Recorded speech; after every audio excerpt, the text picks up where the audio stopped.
There has been a missing ingredient for some time now in the public figures, leaders, coaches, CEOs, celebrities, even, spiritual visionaries.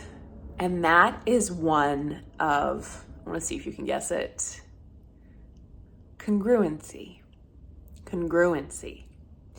They say one thing and do another. And that is a lack of congruency. That is a lack of integrity. That is completely out of balance energetically with what they're here to transmit. And we're seeing this on a global scale right now. We're even witnessing it in the artistic industrial complex, in the spiritual industrial complex. I can't tell you the amount of dissonance I've uncovered in so many realms of people I once looked up to. And there's many lessons here. And I'm not coming at this with a form of judgment, right? We're not here to judge another. We're all on our own spiritual journey. We all have our own tikkun process. We all have our own soul corrections. And judgment only degrades the experience even further, right? There's things to learn from this and see where we're incongruent in our own lives, in our own beings. But the goal being that I move in integrity, I move in with congruency, that what I'm saying or sharing, I also practice and embody, and I'm curious about unlocking further layers of this in my own life. And it is a quality that is actually quite rare.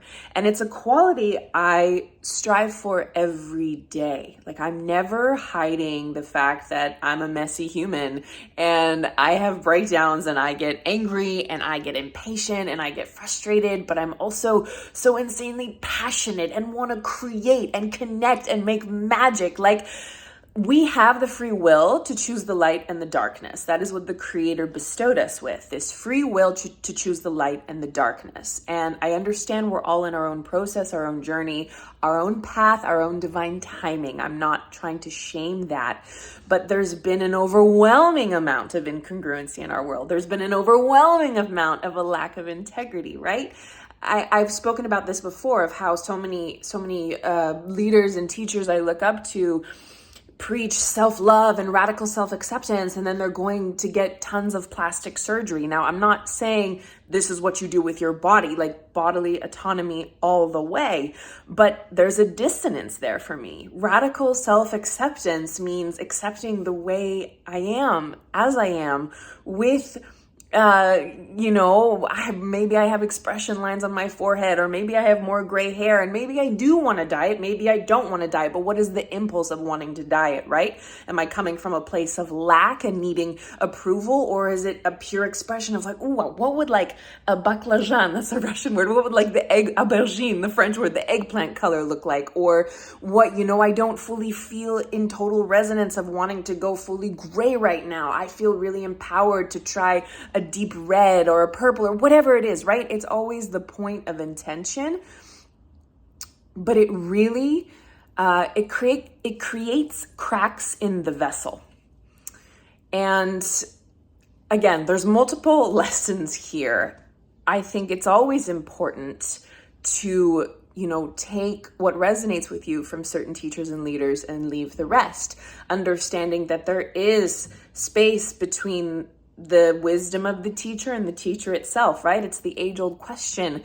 Are we here just for the art, or does the life path and imprints of the artist affect the art? This is an ongoing discussion, and to me, the best art is one that provokes questions. It doesn't answer our questions, it provokes questions. The theater I study at in Uzbekistan, I left the theater with more questions than answers every single day. But the point I'm making is that for so long, there has been such a massive friggin' gap between what people, who people claim they are and what they actually are. And I invite you, I invite myself to close that gap, to move forward in integrity, in congruency. If you say you care about wholeness and oneness, but mistreat a waiter at a restaurant or dismiss a janitor at your school. I mean, this makes me think like even in our Ilkhom classroom, we used to be our own janitors. We cleaned our school. And what did that create? Massive respect for the space, for the partners, for every prop, for every piece of wood flooring, for every time someone in a lack of thought walked into the room with their muddy boots on, which they didn't do because it's just a different culture and different levels of respect. But what I'm saying is that we can bring greater awareness, greater respect, greater transparency into these roles, into these processes, into these evolutions of our collective. And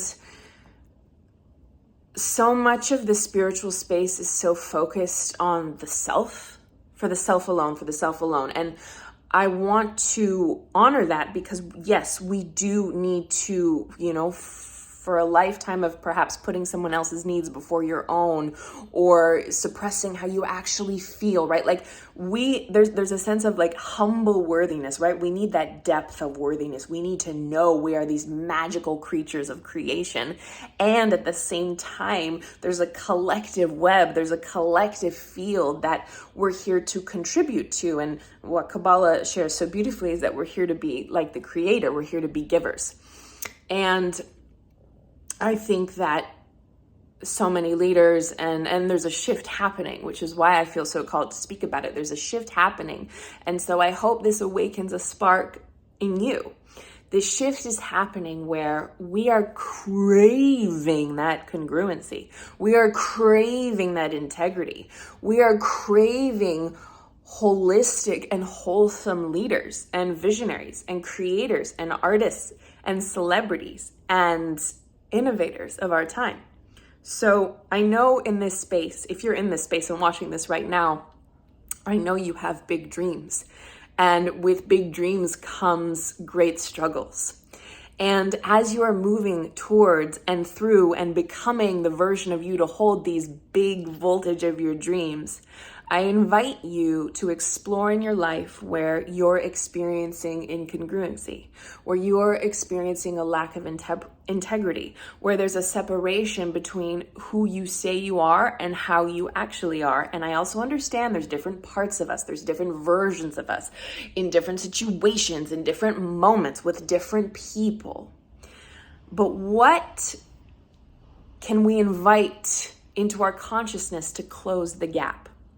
So we can not only become the leaders, visionary artists, CEOs, coaches, whatever public figure you want to be, or maybe you don't want to be a massive public figure. Maybe you want to hold that on a smaller scale or embody that in your home, right? It's all vital. It's all important. It's all a web of an ecosystem. And being an incredible mother or an incredible teacher or an incredible nurse or an incredible caregiver, it's all vital. We're all contributing to that web of energy. Where can we bring more integrity into our lives? Where can we be more of a giver in our consciousness? Because that will actually allow more of the miracles you want to unfold in your life. Oh, wow. I'm just like seeing myself right now. Sometimes I forget what it's like to see a human face. There are so many filters nowadays. There's so much plastic surgery. I mean, from Hollywood even into the spiritual space, like I forget what an actual human face looks like. So yeah, it's dynamic. It has contours. It has big smiles and a depth of tears and a crazy laugh and not a perfect profile. And that's okay. And perhaps that is the integrity moving forward. Celebrating the gift of our bodies. And also if you feel called, it's this fine line. I never want to tell someone what to do with their body, but perhaps you can continue the discussion in the comments. It's just refreshing to see that wholeness, that radical self-acceptance, the story of one's face, of one's body, the imperfections, all of it. So how can we move forward with a greater integrity?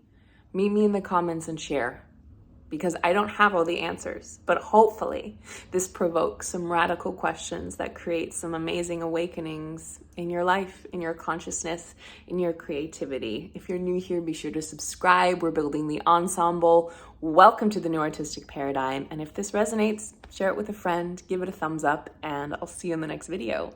Mwah.